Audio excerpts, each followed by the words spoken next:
Johor forest சிட்டியில் சூதாட்ட மையம் அமைப்பது பரிசீலிக்கப்படுவதாக செய்தி வெளியிட்ட ஆங்கில இணையதள பதிவேட்டின் தலைமை ஆசிரியரிடம் திங்கட்கிழமையன்று போலீசார் வாக்குமூலம் பதிவு செய்வார்கள் என போலீஸ் படைத்தலைவர் தான் ஸ்ரீ ரசாருடீன் ஹுசேன் தெரிவித்திருக்கிறார். அந்த செய்தி தொடர்பான கட்டுரையில் பிரபல வர்த்தகர் தான் ஸ்ரீ வின்சென்ட் தான் பெயர் தொடர்புபடுத்தப்பட்டதால் அவரது வழக்கறிஞர் புகார் செய்திருப்பதாக ரசாருடீன் கூறினார்.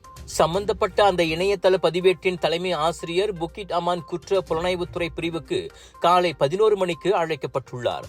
அந்த செய்தி பொய்யான அறிக்கை என்பதோடு அதில் உண்மையின்றி காரணம் இல்லாமல் அது வெளியிடப்பட்டதோடு அதனை உறுதிப்படுத்தவும் இல்லை என ரசாருடீன் தெரிவித்தார். நிந்தனை சட்டம் 4வது விதி உட்பிரிவு 1 குற்றவியல் சட்டத்தின் 500வது பிரிவு மற்றும் 1998ஆம் ஆண்டின் தொடர்பு மலேசிய பல்லூடக சட்டத்தின் 233வது விதியின் கீழ் இந்த விவகாரம் தொடர்பில் விசாரணை மேற்கொள்ளப்பட்டு வருகிறது.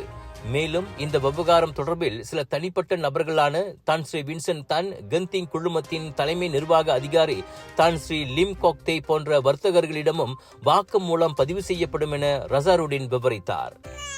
சுவாச பிரச்சனை, சளி, இருமலுக்கு உகந்த தீர்வு சைலஜா பேபி ஹெர்பல் கிரீம். துளசி, கரிஞ்சீரகம், கிராம்பு போன்ற மூலிகைகளால் கொண்டு தயாரிக்கப்பட்டுள்ள சைலஜா பேபி ஹெர்பல் கிரீம் உங்கள் குழந்தைக்கு சிறந்த தேர்வு.